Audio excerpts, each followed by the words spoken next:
Finding your happy doesn't begin with finding the right formation of your life or finding the right man for you.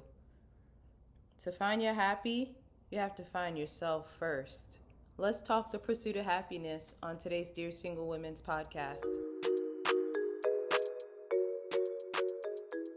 Welcome to my podcast, ladies. I am your host, Shanintra. The Dear Single Women's podcast is a podcast for single women who are healing, growing, living, and loving their lives on their terms. You can check out this podcast every Monday afternoon. Wherever you listen to your podcast, I am there. Also, please check out my YouTube channel, Shanintra Says. In addition to having the podcast on there, I also produce content for single women. Go on our YouTube channel, subscribe, check it out. So today we're talking about finding our happy. I talk to single women in my life.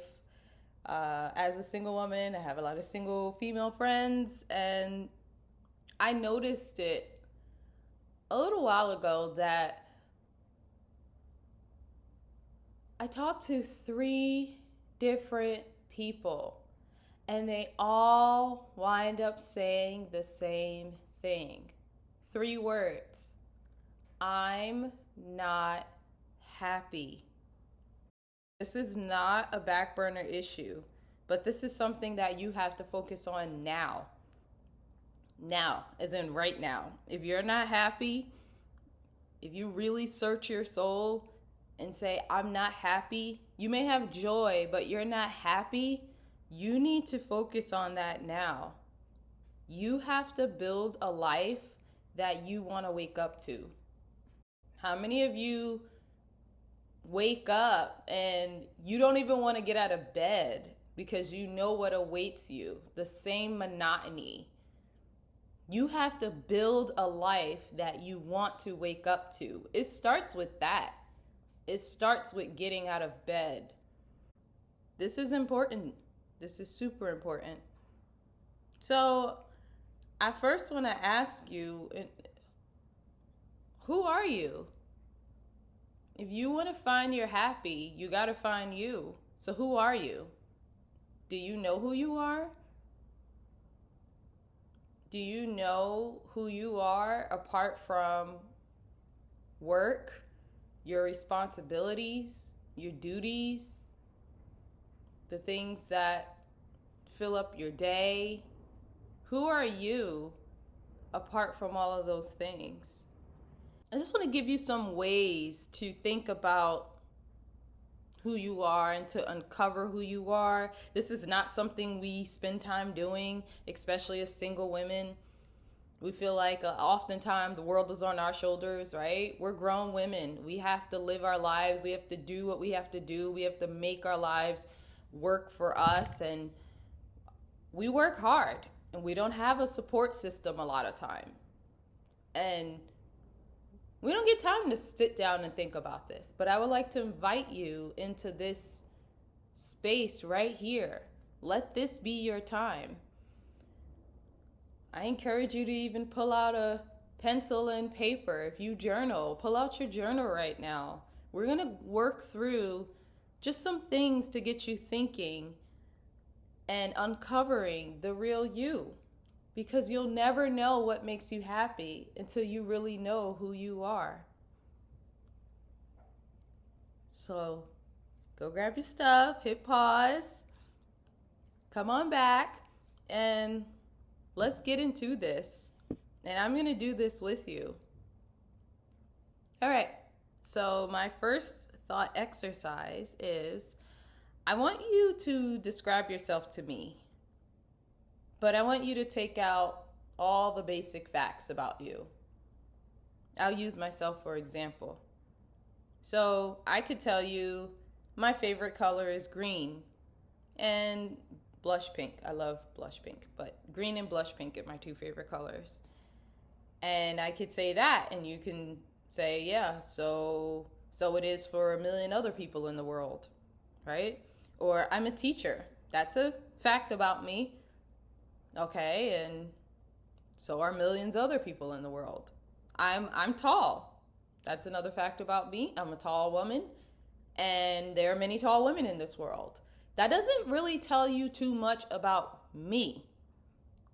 I want you to describe yourself in your journal or on your piece of paper, and I suggest writing it down. There's something very powerful about writing it down and reading it back to yourself. You say the words, it went into the air, it's fleeting, but when you write that down and you look at that, there's something powerful about that. So I would encourage you to write it down, describe yourself, but take out all those basic facts. What is more unique to you that maybe not too many people can say about themselves? So I want you to compare my first responses to what I'm going to tell you now. I'm a dreamer. I have big dreams. I'm a visionary. I always see things and imagine things of how I think things can be better, how things can go. I value freedom. That's something that's very important to me that maybe other people don't care about, right? Maybe on some level, everyone wants to be free, sure, but that's something that I value at my core. How many people can say that? How many people can call themselves a visionary and truly believe that about themselves? But I realize that I am, because I've learned it through the opposite, actually. When I don't feel free, when I don't feel like I can dream, when my life is too scripted out for me and I can't create a vision of something that works for me, I know how I feel. And so those things tell me who I am. Those things tell me about myself in a way me being tall does not. Me being tall has zero bearing on really me as a person. My favorite colors are my favorite colors, but they don't tell me too much about me at my core. But I know that I'm a dreamer and I like to think big. And so when I work a job, a teaching job that everything's scripted out for me and I have to just follow what's in the book and I don't get to dream and I don't get to have a vision for my class, I can have I'm in school for my doctorate in educational leadership. So it's not just my class at this point. My vision is about changing the way we do school, the way we think about school in this country. And nobody want to hear that. When I go to work, they're like, sit down, open this book, read from it, teach it, put your spin on it, make sure the kids learn something for the day and go home. Nobody wants to hear about my dream and my vision. That's why I'm unhappy, right? So I know this thing at the core is who I am. I've learned that about myself because I sat down and I described myself in meaningful ways. And so I know, oh, that's why I'm not happy at my job, because I don't get to be me. What is it about you that makes you you? Describe yourself, but take out all those basic facts. I don't care about what you do, not about your hobbies primarily. I want to know who you are. What makes you unique? Because there is only one you on this planet. Billions of people and there's only one you. Who is that? I want to get to know her. So another thought exercise I have for you today is this. Close your eyes and imagine this with me. Unless you're driving, then keep your eyes open. If I paid your bills for a year and I took care of all of your responsibilities, but I asked you to tell me, what would you do with your time off? What would you do with it? You have no responsibilities. And if you have children, Of course, you're going to love and be there for your kids, but I'm talking about the responsibility aspect of it. I took care of all of that for you. But I want to know, what are you going to do at the time? What are you going to do with those 365 days? What would you tell me? And why would you tell me that?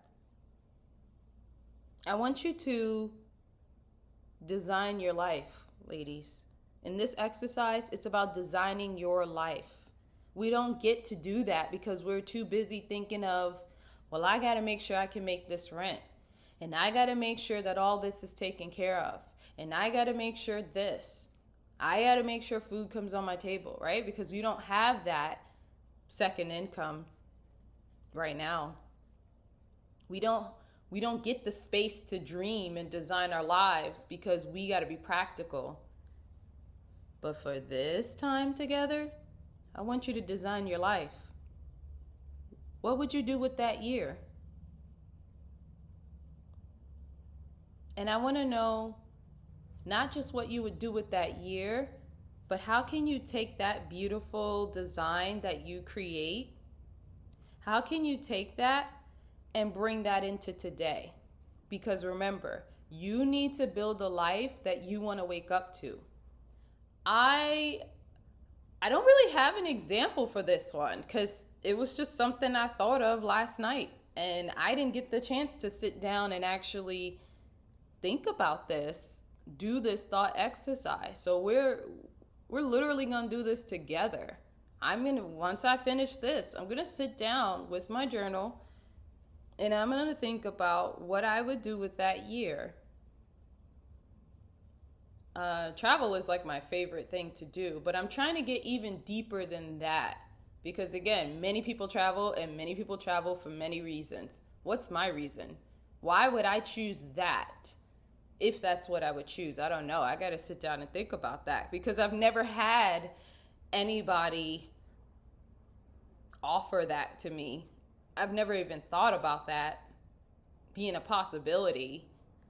I've been responsible from a really young age. I've often taken on more than I should have from childhood. So there's just I can't remember a time where I never had to think about duties and responsibilities. And as an adult, I've never lived a time where I didn't have to consider finances. But if I could design my life, I would remove those obstacles. They're obstacles that keep you from getting to know yourself. Too much stuff is in the way. You don't get to know who you are because you're too worried about all these other things. And they are things we have to think about. But you can dream. You could take this 15, 20 minutes right now and live in a world where none of those things exist and get to know you. And then you got to put that into the world you live in right now because you can't live not getting to know who you are. I stopped saying that life is short because the thinking behind that is, well, you better do everything. You better live now because you don't know how much time you have. Okay, I could live to 99 and still not get to know me. It's not that life is short. It's that life is valuable. There's value in life. And you have to treat your life that way, that every sunrise you get to see, every sunset you get to experience, there was value in your day. There was value there because you were there. Your life is valuable. Shouldn't you spend time getting to design it and get to know you in the way that you want? You should. The more you know you, the more you're going to know what actually makes you happy. And a lot of time it's not what you think it is. So definitely give yourself that time to discover yourself. Next week, we're going to talk more about how to bring our happy into our day-to-day lives. We're also going to talk about how to nuance your thinking to figure out what makes you happy. Sometimes we think a little too big and broad on these things. Like I said, with the travel, it's not just traveling, there's something underneath that. So I hope you enjoyed this episode. Let's do our inner work to figure out who we are first and foremost. And let's find our happy, because we're going to get happy, y'all. Okay? Our lives are worth it. We're going to enjoy our lives. I love you all, and I look forward to seeing you next week.